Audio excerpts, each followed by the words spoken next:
Friends, welcome to the next session on hashing. It's a type of search technique.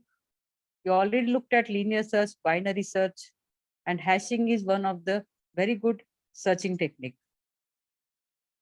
So there are several searching techniques like linear search, binary search trees, etc.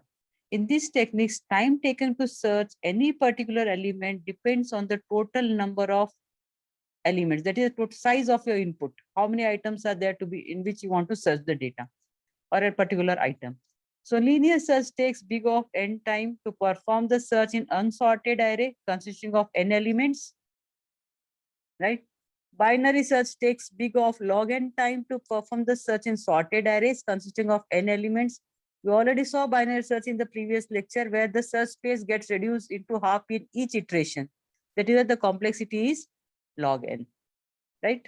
And binary search tree takes big of log n time to perform the search in a binary tree consisting of n elements. Fine.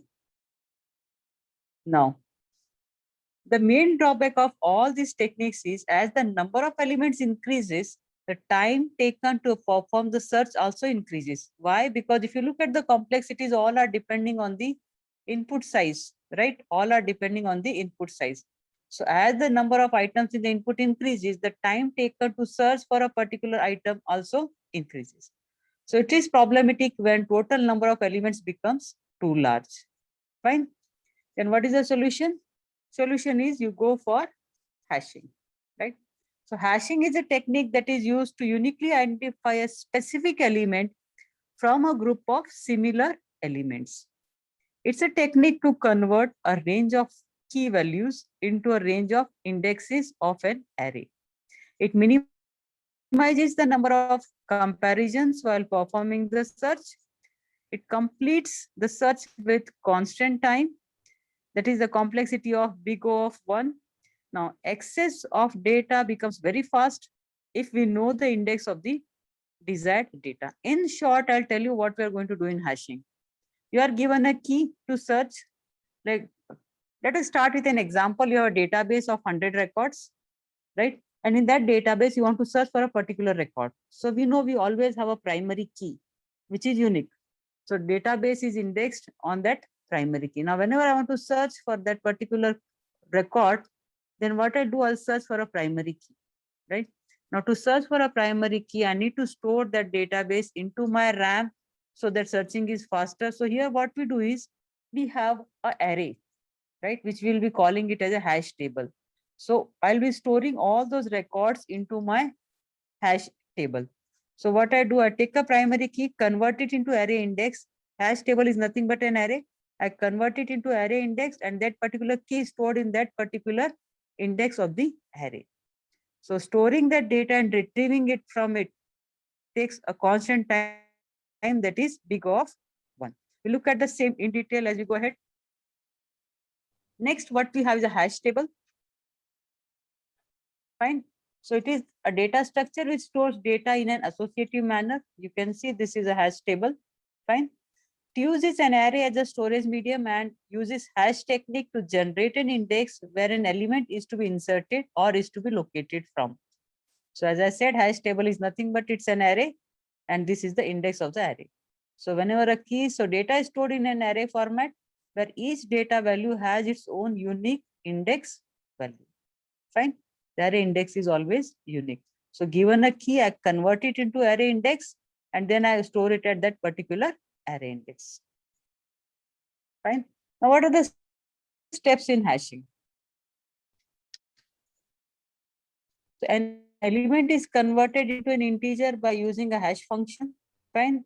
So you have an element that is a key which is converted into an integer. If it is non-integer, then you convert it into integer by using a hash function. The element is stored in the hash table where it can be quickly retrieved using hashed key. So given a key, you apply a hash function to it and you get a hash value for that particular key, right? Again, I repeat, this is the key which you want to search for. You apply hash function to that key and it generates a hash value for that particular key. And this hash value is nothing but index of an array. Okay. Hash is independent of the array size. It is reduced to an index, that is a number between 0 and array size -1. We know 0 to n minus 1 by using the hash function. Fine. Now, a hash function is any function that can be used to map a data set to an arbitrary size to a data set of a fixed size, which falls into the hash table. Fine. A hash function is any function that can be used to map a data set of an arbitrary size, which is not fixed, to a data set of a fixed size. Why? Because our array index is fixed, which falls into the hash table. The values returned by hash function are called hash values or hash codes. So let us look at the hash key value. Now it's a special value that serves as an index for a data item, right? It indicates where the data item should be stored in the hash table. So hash key value is generated using a hash function. So how hashing works actually, you are given a key, you apply hash function to that key, and then what you get is a hash value. And hash value is nothing but the index of your array. Fine.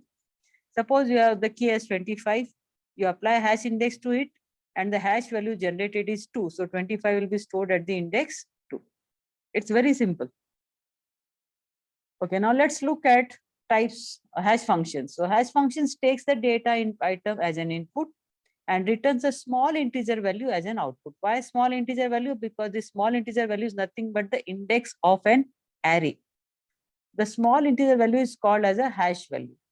The hash value of the data item is used as an index for storing it into the hash table. Now let's look at the types of hash functions. There are many, but most popular one are these four.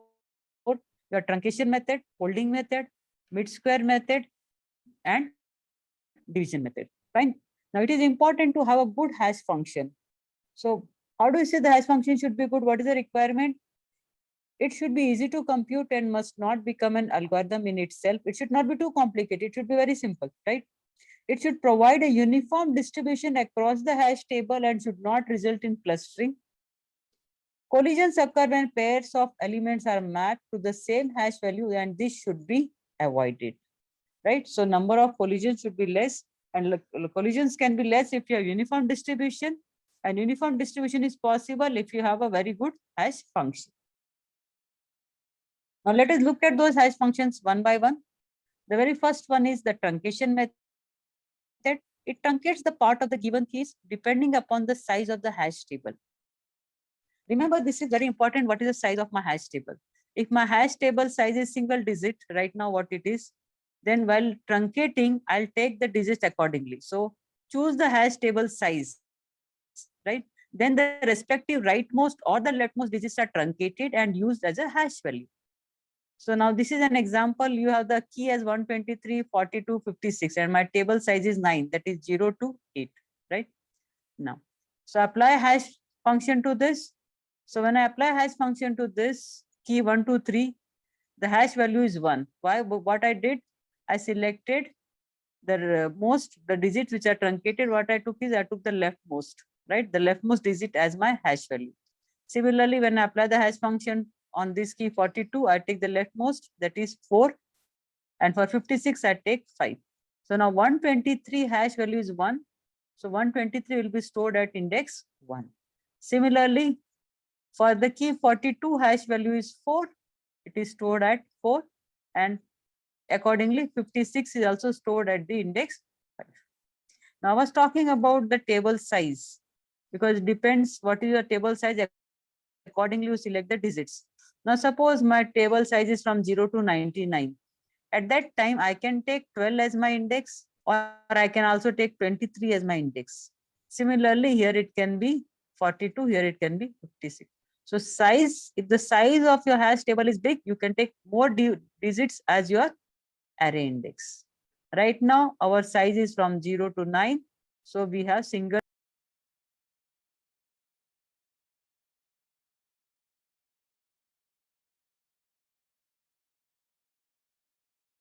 We have mid-square method.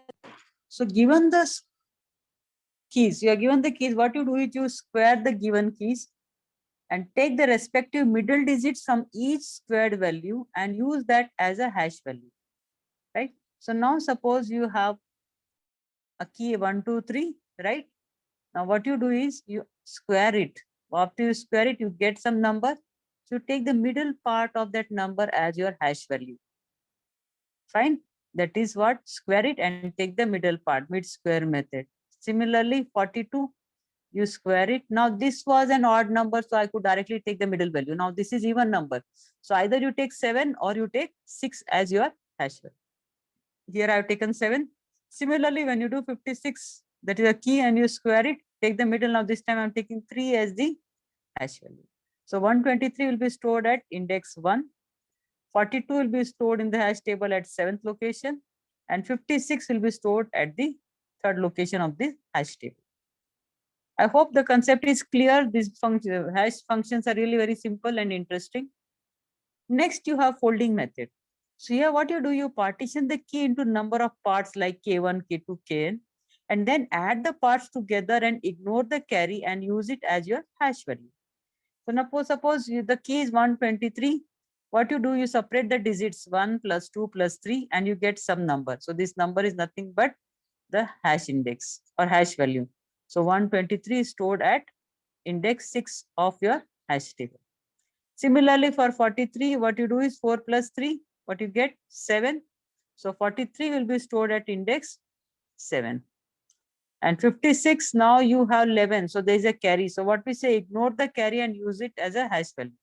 So what we do, you ignore the carry and 56 is stored at the location 1 of your hash table. Fine. This folding method is also very interesting. Another thing, again, here what you can do is, if your array size is big, if your hash table is of 2 digit, like from 0 to 99, then this whole 11 can be taken as an index, right? You don't need to ignore the carry. Next, division method, and the one of the most popular method. Here what you do is you choose a number m which is larger than the number of keys. Now suppose if you have 5 keys, then you take 7 as m. The number m is used to now. So what we do here, the hash value is generated by key modulus table size. Now table size here we have 9, that is 0 to 8, and these are the keys. We'll be applying this modulus. So 38 modulus 9. So what modulus does? It gives you the remainder, right? When 38 is divided by 9, what is remainder? Remainder is 2. So 38 is stored at the hash table location 2. Similarly, 27 modulus 9, remainder is 0. Because 9 3s are 27, there is no remainder. So 27 is stored at the 0th index of your hash table. Similarly, 84 modulus 9, remainder is 3. So 84 is stored at the 3rd index. 24 modulus 9, that is 6. So 24 is stored at the 6th index. Then 53 modulus 9, 8. So 53 is stored here. Similarly, 34 modulus 9, 34 is stored at this index, right? So very nice and simple one. Fine. Division method. Now suppose I have 15 modulus 9. So what is the hash address generated or hash value generated is 6. Now 6 is already occupied by 24, right? I'm generating 6, but 6 is already occupied by 24. That means there is a collision, right? When the number is already stored in an index and again the next key also generates the same index, then there is a collision because you cannot store 2 keys at the same location in an array, right? So there are techniques to resolve this collision. So in the next lecture, we'll look at collision resolution techniques. I hope the hashing concept is clear. It is one of the best searching technique with the constant time, right? And you know about the hash value, hash function, and hash table. Hash table is nothing but an array. Hash function is applied to the key so that you get the hash index, the hash table index, that is array index. And we also call it as hash value. Stay home.